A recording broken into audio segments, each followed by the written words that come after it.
April 9th, 1987, Middlesex Hospital, London. Yvonne Cohen was dying, not from AIDS. He'd survived that. He was dying from isolation, from being untouchable, unwanted, feared. Until Princess Diana walked into his room and did something no one had done in 3 years. She took off her gloves, and she held his hand. That single gesture changed everything, not just for Ivan, for millions. But what people don't know is what Diana whispered to him, and why Ivan kept that secret for 30 years. Ivan Cohen was 32 years old when he was diagnosed. The height of AIDS panic, when people thought you could catch it from toilet seats, from sharing cups, from breathing the same air. When patients died alone in sealed rooms. Nurses wearing full hazmat suits to deliver food. Families refusing to visit, friends disappearing. The disease didn't just attack your body, it erased you from human contact. Ivan had been an art teacher, vibrant, social, loved. Then came the diagnosis, and everything changed. His school fired him, said parents were concerned. His landlord evicted him, said other tenants were worried. His own brother stopped returning calls. By 1987, Ivan was living in the hospital, not because he was too sick to leave, but because he had nowhere else to go. No one wanted an AIDS patient in their building. No one wanted to risk contamination. Even though doctors knew by then it wasn't spread by casual contact. Fear doesn't listen to facts.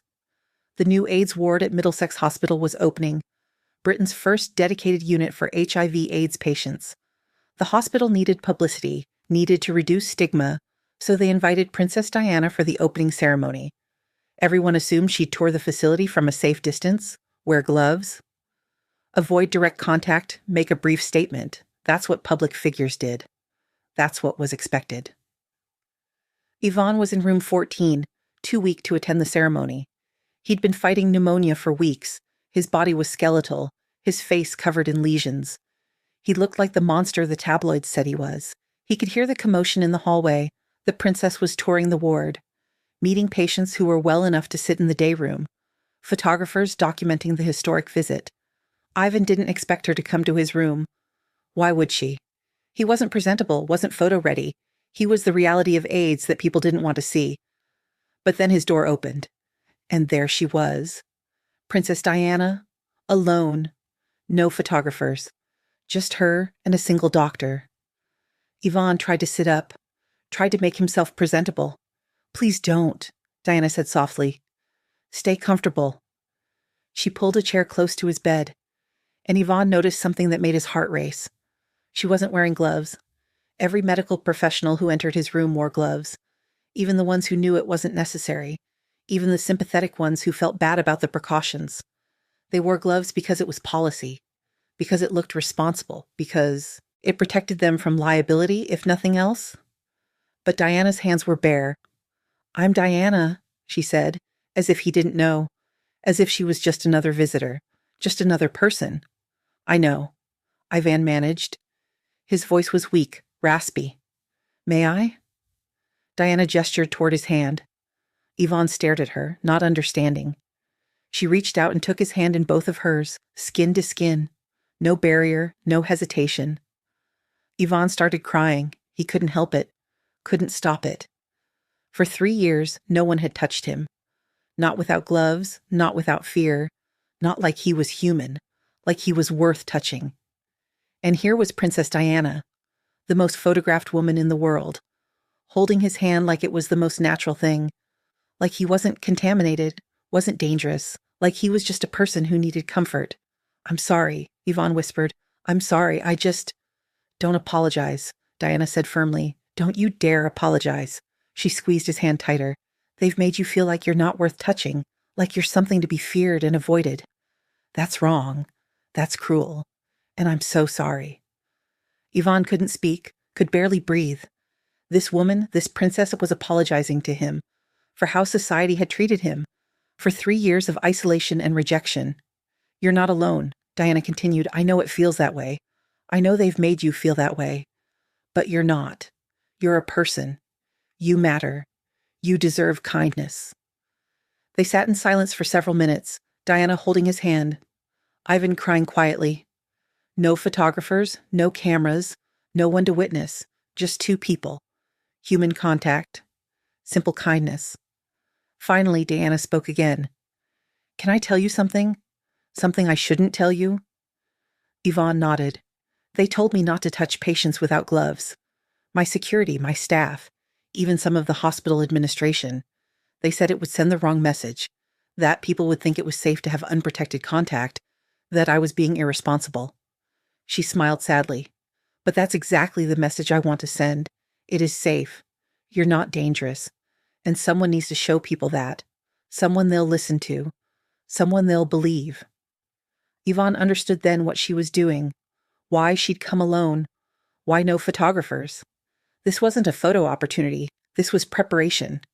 She was working up the courage to do it publicly. Will you help me? Diana asked. There are photographers waiting, in the day room. They want pictures of me visiting patients. Would you be willing to come out there? To let them photograph us together? You don't have to. I understand if it's too much. But if you're willing, it would mean everything. Yvonne thought about it. Thought about his face in newspapers. His lesions on display. Everyone knowing. Everyone seeing. But then he thought about the other patients. The ones dying alone in sealed rooms. The ones whose families had abandoned them. The children who would get this disease. Who would face the same. Isolation unless something changed. Yes, he said, I'll do it. Deanna's smile was radiant. Thank you. Thank you so much. She helped him into a wheelchair, helped him put on a clean robe, treated him with such gentle care, like he was precious, like he mattered. They went to the day room together. The photographers were waiting, hospital administration, Diana's staff, other patients, everyone watching. Diana positioned Ivan's wheelchair near a window. Natural light, flattering, intentional. And then she sat on the arm of his wheelchair, put her bare hand on his shoulder, looked directly at the cameras. The room went silent. Everyone understood what they were seeing. Princess Diana, touching an AIDS patient, no gloves, no fear, no hesitation. The cameras started clicking, flash after flash after flash, documenting the moment, capturing history.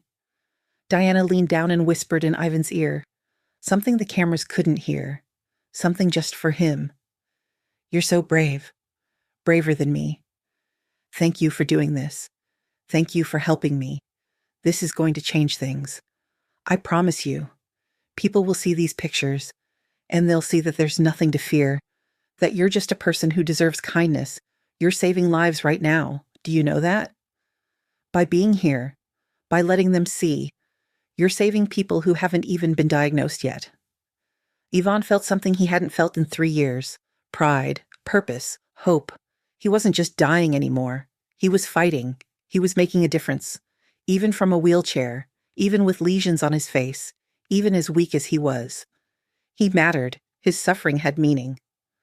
The photo session lasted 10 minutes. Diana never moved her hand from Ivan's shoulder, never flinched, never showed discomfort, just smiled at the cameras and held him, treated him like anyone else, like her presence with him was perfectly normal. When it was over, Diana wheeled Ivan back to his room personally.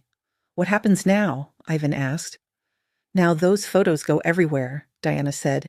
Every newspaper, every television station. Millions of people will see them, and they'll see me touching you without fear. And maybe, they'll realize they've been wrong. Maybe they'll stop treating you like monsters. Maybe families will start visiting again. Maybe employers will stop firing people. Maybe the world will become a little less cruel. She squeezed his hand one last time. Thank you, Ivan, for your courage today, for trusting me, for taking this risk. I won't forget you. Ever. She left. And Yvonne sat alone in his room, but he didn't feel alone anymore. For the first time in 3 years, he felt seen. The photos appeared in newspapers the next day.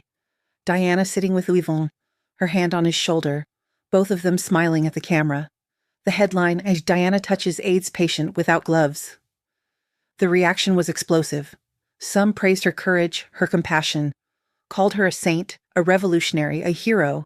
Others condemned her, called her reckless, said she was putting herself at risk, said she was sending a dangerous message, but the medical community backed her up, confirmed that AIDS couldn't be spread through casual contact, that Diana was scientifically correct to touch patients. That fear, not the disease, was the real danger. Slowly, things started to change. Hospitals revised their protocols. Gloves became optional, not mandatory, for non-invasive contact. More healthcare workers started treating AIDS patients like people. Families started visiting again. Employers became slightly less quick to fire. The stigma didn't disappear, but it cracked. And it cracked because Diana had touched Ivan, because she'd shown the world there was nothing to fear. Ivan lived for 7 more years, long enough to see protease inhibitors change AIDS from death sentence to manageable condition, long enough to see the stigma reduce significantly, long enough to know that what he'd done mattered. He died in 1994, peacefully, surrounded by friends who'd returned, family who'd reconnected, people who loved him. He wasn't alone at the end. That was Diana's gift to him. Not just the photo, not just the publicity, but the reminder that he was human, that he deserved touch, deserved kindness, deserved to be seen as a person, not a disease. Before he died, Ivan gave several interviews, told the story of that day in 1987, of Diana's kindness, her courage, her compassion.